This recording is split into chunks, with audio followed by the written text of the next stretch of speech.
strings.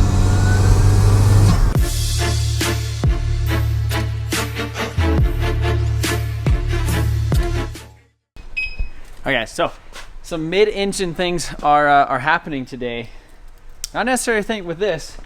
We got some mid-engine things outside that I haven't showed you about. Before we get started with today's video, I just want to let you guys know we do have some new t-shirts and merchandise over on the MotionAutoTv website. So head over, get yourself a Trevi's Customs t-shirt, a Turbo Keep America Fast bumper sticker, and a Burnouts 2020 sticker, as well as our sunglasses, some other new items and stuff on there. But MotionAutoTv.com, support your boy. Check out the new Trevi's Customs t-shirt.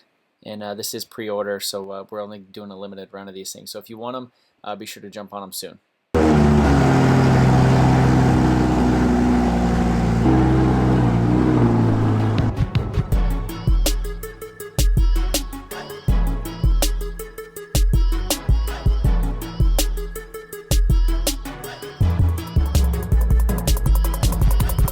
Guys, so this is my 1993 Toyota Mr2 Turbo with the T-tops.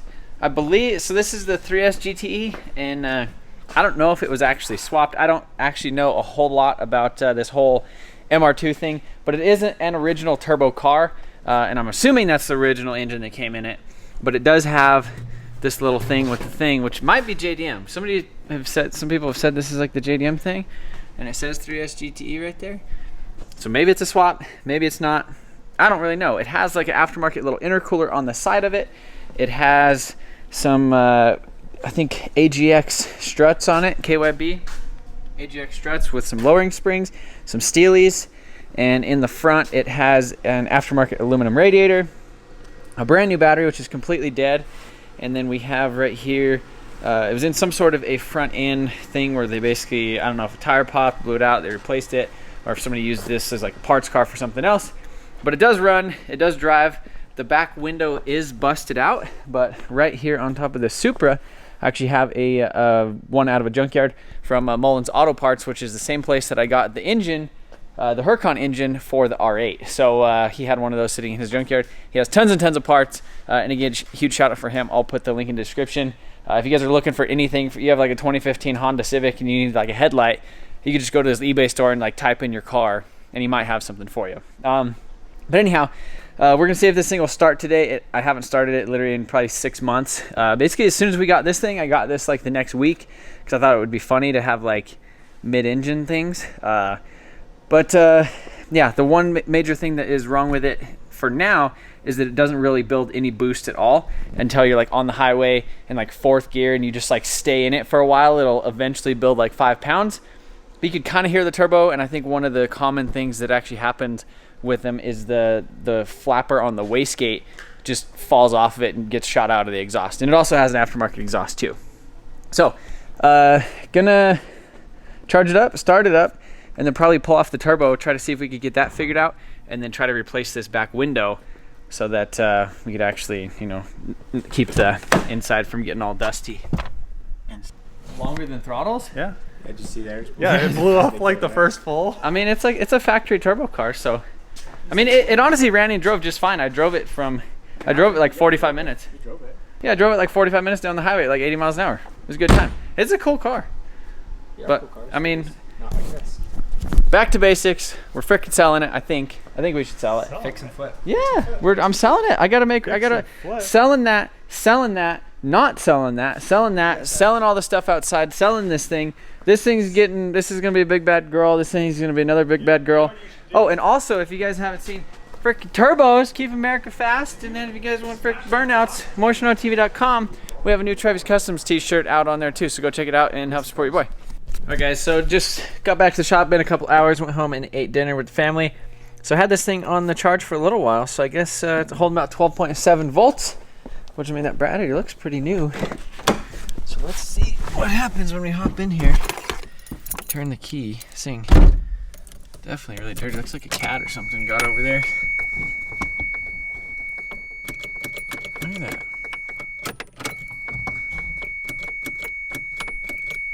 No, it just doesn't have enough juice. Oh no. So we got it. Got it on the charger. So wiggle the wires.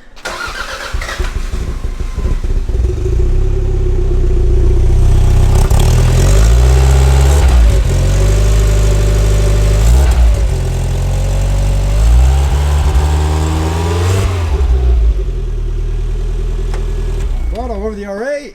Uh-oh, is it shooting? Shooting. Shooting poo? No, it's just probably fuelies and stuff sitting in there.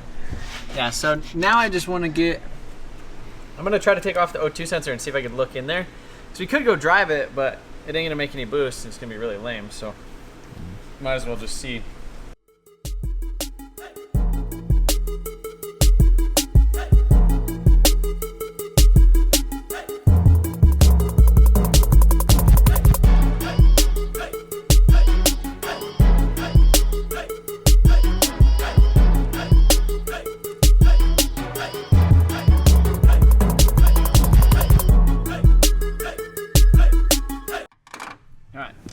So it's the flapper's definitely loose. I wonder if it just needs more tension on it or something, because it's still there. It's like a weird, it's like a dual flapper or something. I wonder if it just needs like more tension on it, because that's all it needs, is it just needs to hold it shut. What if it's like broken enough that's just like chingling around? Well, it's like leaning this way. You could push it in. Yeah, it's just like Here, that's the wastegate flaps right there. So it's supposed to be completely tied up against there, kind of like that. There's just no tension on it right now. So I just need to, what other people could have talked about is like loosening this stuff and slipping some washers in there so it actually pulls tension on it, so it actually stays close. So that might be what we need to do. But I'm honestly glad that it didn't like fall off, because I don't think that would be fun to like try and retrofit something or buy like a aftermarket turbo or something. I'd rather just get this one working and go from there. Does it just like stretch the rod or something over time, or? I don't know. Maybe the diaphragm's weak, or the spring in there's weak too. That could be another thing. Basically what we did is we just pulled the wastegate actuator, loosened the bolt right there on the edge of it, and stuffed, basically took 2 washers, cut them so it looked like a C, slipped the washers in there, and then tightened it back down. And then I went ahead and I took the pry bar and I just bent it a little bit and pulled enough tension so it's actually sucked up against the housing, which is how it should have been. And I don't know if the diaphragm is really weak, so we might only have like a couple pounds of boost, but at least the boost should come on a little bit sooner than it was, because literally it was like building like 2 pounds at like 5,000 RPM on the interstate type of thing. So after like laying into it for a while. So I'm gonna go ahead and get the downpipe and everything back on it, and I guess fire it up, and we're probably gonna take this thing for a freaking rip, because what else is there to do?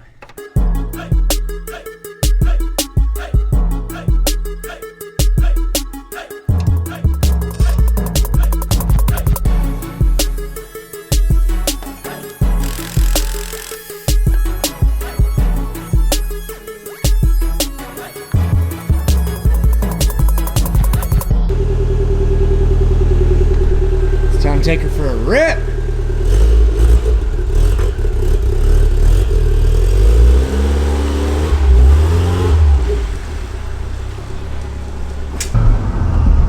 Alright guys, so I think we got some boost back. Haven't done a pull yet, but oh yeah, we hit 5 pounds. And you can hear it too. Yeah. I mean, literally the engine's right there.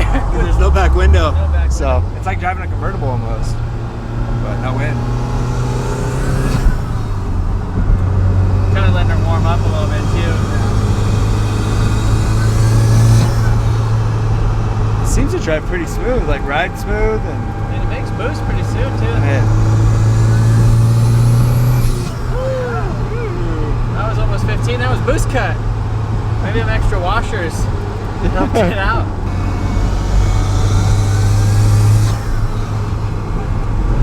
I want to just lay into it, but I think we got to turn that little manual boost controller down.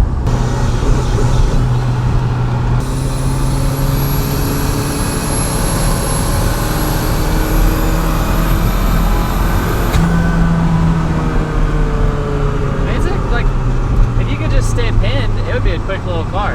Yeah. And it's like a freaking little go-kart. Like it's I get rides good. It feels pretty good, honestly.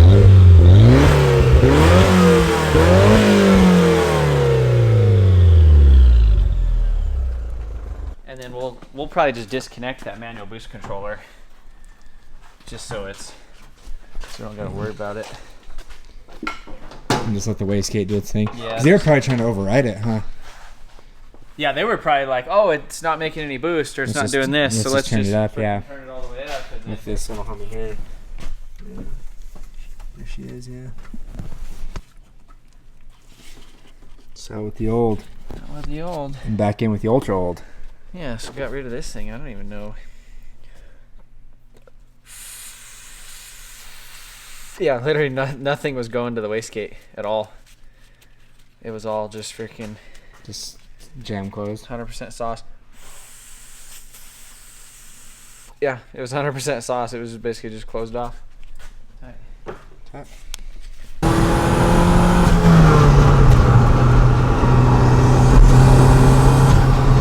Alright, so it's hitting 4 pounds of boost now that we have that little wastegate thing kind of overrode. But before it was just hitting all the boost all at once, and it was hitting boost cut. But now we could actually put like another manual boost controller that doesn't suck on it, and probably put it about 10 pounds, and I think it would be okay there. But I mean, just being able to floor it.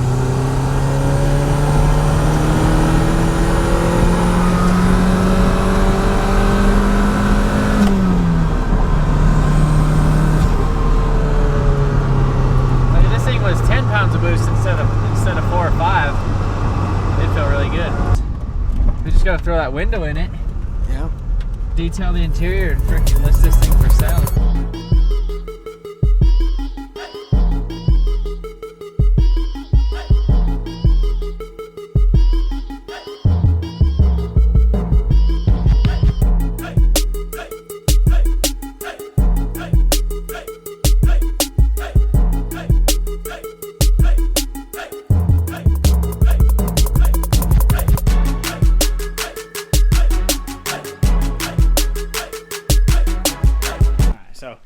Got the windshield or the rear window glass all out.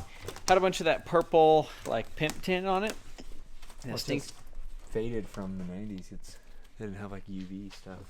It didn't have. Or the ceramic stuff, or like the Yeah, I don't even know what it is, but tint that was done in the freaking late 90s, early 2000s, and everybody has one that has like a Nissan or a Toyota. it smells amazing. So getting this thing all cleaned up. It's crazy how much that thing flexes. But the packaging was super nice, so I mean it made it here.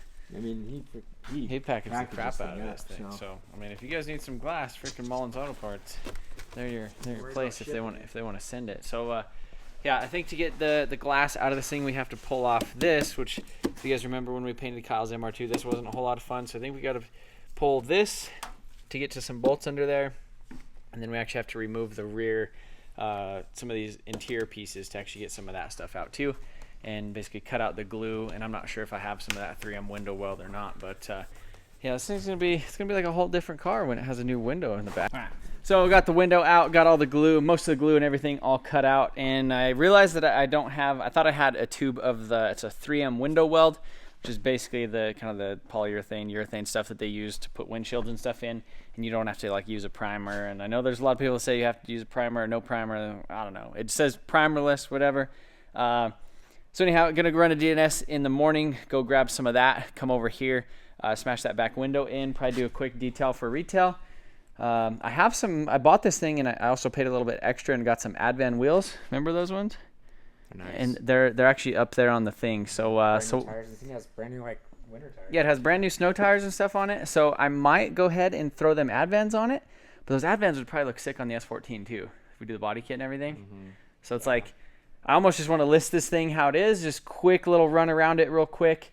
Wash it, clean the engine bay, clean the engine, clean the interior, clean the engine, wipe it down, take some pictures, kick it out the door, move on to something else. That's the whole point of this thing, is we're just trying to clear up some stuff. The BMW, we figured out some more stuff with the frame on it, and we're basically just going to send it to the body shop. So that's why we're kind of pausing on that, moving on to this, and we're going to just try to kick out some of these projects. So I guess we'll see how far we get tomorrow.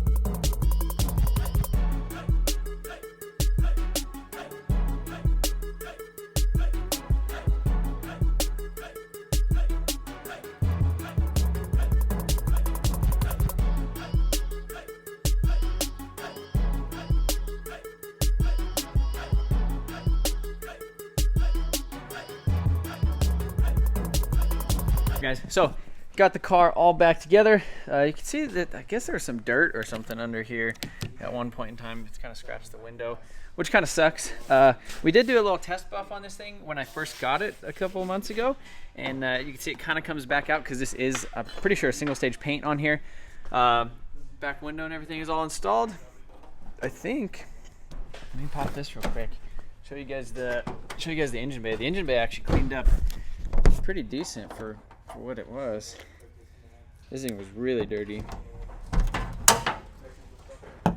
So yeah, there we go. We got cleaned engine bay. It's a little bit better than it was. Obviously not perfect, but you know, it'll make for better pictures when we're listing this thing for sale. So if any of you guys are interested in this thing, I was planning on listing it for $4,000. So if you guys want an original turbo MR2, I think it has like right at 204,000 miles on it.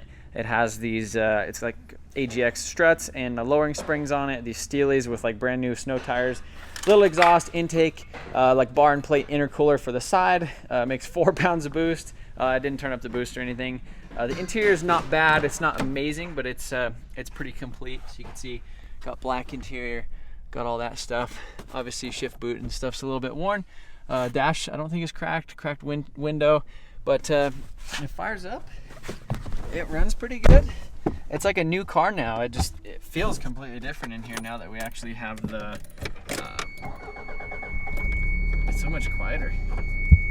You be a part of your world with Taylor Swift. Yeah, so ran over to the picture taking spot real quick.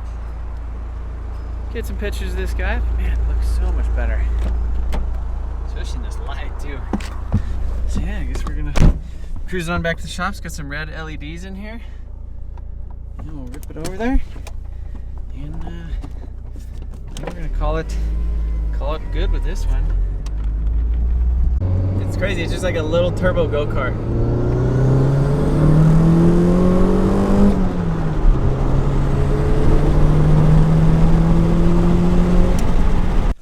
Alright guys, so that is going to be it for this video. I went ahead and I took some pictures, listed on Facebook. Haven't got any messages yet. I did list it at 5, just kind of, I know people like to lowball and talk you down. So I figure we'll list it there. We'll see what happens. I could always lower the price, but I can never raise it. But anyhow, I appreciate you guys watching, and let me know in the comment section below what you guys think I should sell next. What should I work on next? Should I throw the SR in the 240? Should I do one last attempt at the GSX? Should I sell this thing, or should I go like just on a scrapping frenzy and just scrap all the crap outside? Let me know. I'm kind of curious. I want to reduce. And the other thing is, should I start on the SR240 or should I do the van next? So van or SR240 and sell or do something with that. So let me know.